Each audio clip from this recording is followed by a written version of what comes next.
Гласот на Америка на македонски. Преку една деценија вашиот прозорец кон САД. А сега, директно од студиото во Вашингтон. Добро вечер, го гледате ТВ журналот News Flash на Гласот на Америка на македонски јазик, а јас сум Лилица Китановска. САД се консултираат со сојузниците за воените опции во справувањето со либискиот лидер Муамер Гадафи, кој жестоко ја сузбива опозицијата на неговото 42 годишно владење. Со опциите кои се разгледуваат, ја започнуваме емисијата. САД движат сили на морнарицата и воздухопловството поблиску до Либија, што на администрацијата на Обама би дало можност за хуманитарни и други мисии. State Department вели дека Вашингтон деновиве бил во контакт со либиските опозициони групи да ги разбере нивните потреби и грижи, но американската амбасадорка во Обединетите нации Сузан Рајс рече дека е прерано да се разговара за воена помош, додека групите се обидуваат подобро да се организираат. Портпаролот на Белата куќа пак вели дека Вашингтон би го поддржал заминувањето на Гадафи во екзил, доколку тоа го забрза неговото напуштање на власта, но дека верува од либискиот лидер и неговите соработници треба да одговараат за своите акции. Американскиот помошник државен секретар за европски и евроазиски прашања Филип Гордон од денес па до 4 март ќе биде на турнеја по Бугарија, Грција и Словачка. Според соопштението на State Department, Гордон најпрво во Софија ќе разговара за билатерални прашања.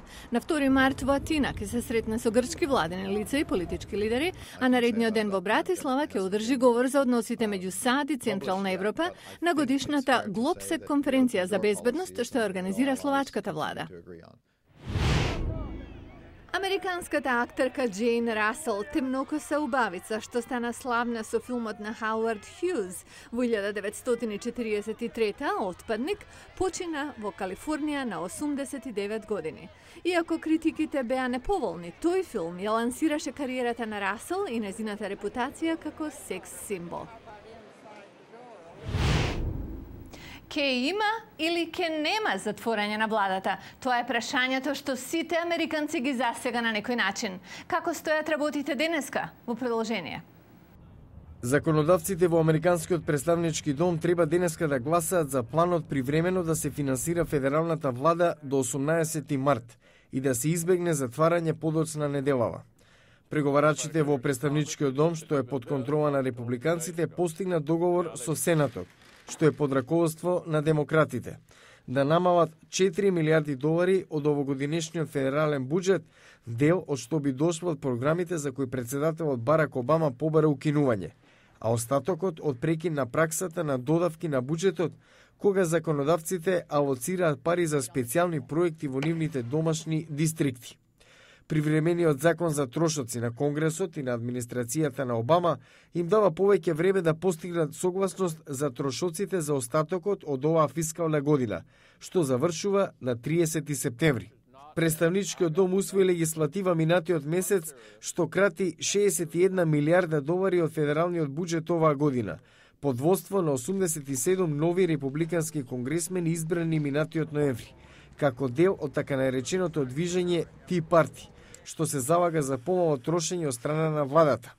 Демократите велат дека предлозите за кратење, побарани од републиканците во представничкиот дом, може да му наштетат на економското опоравување, што е расположение и кај независни аналитичари.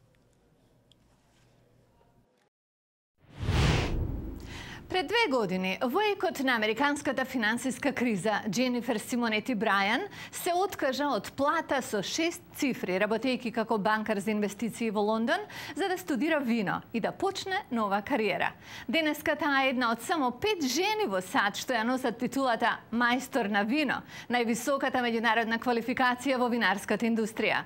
Ана Вард од Гласот на Америка се сретна со неа во Њу Јорк на тестирање на вино од долината Напа. На Дженифер Симонети Брајан и требале 8 години да стане еден од водечките експерти за вино. И сето тоа почнало случајно пред 10 години на службен ручек, каде бил послужен јасток со бело француско вино наречено Сансере. Тоа било инспирацијата. Самото вино не беше толку исклучително, но јас никогаш порано не сум имала такво доживување. Тие две работи не се послужени заедно случајно. Многу добро одеа заедно и тоа ме воодушеви. Тогаш започна моето патување низ тајните на виното. Во тоа време ништо не знаела за виното. Почнала да зема часови. Го напуштила банкарството каде до тогаш работела, што не било лесна одлука, бидејќи таму платата и била 600-цифрена. Се преселила во Њу Јорк да работи во продавница за вино. Имав многу поголем интерес и порив за виното, што никогаш го немав за банкарството. Тогаш решив, кога нешто треба да работам 15 или повеќе часови на ден, тогаш барем ќе уживам во тоа. Поривот, интересот и годините на учење се исплателе. САД сега се најголем потрошувач и четврти поред произведувач на вино, но само 27 американци ја носат највисоката титула – мајстор на вино. Дженифер е една од нив. Тоа е титула што ја дава Институтот на мајстори на вино лоциран во Лондон. Откако ја добив дипломата ми треба уште 6 години да се подготвам за испитот. Испитот е сочинет од 4 денови на тестирање. Тоа е олимпијада за винарската индустрија. Од Дженифер се очекувало да ги знае сите аспекти на винарската индустрија, од одгледување на грозјето до логистиката и маркетингот. Тоа беше најтешкиот интелектуален предизвик што сум го имала во животот, но пак би го земала зашто ми го расшири хоризонтот. Беше тешко, плачев, но вредеше зашто ме донесе на сосема ново ниво. Денес Дженифер работи на 2 книги за вино и неодамна објави DVD под наслов Секојдневен водич за вино.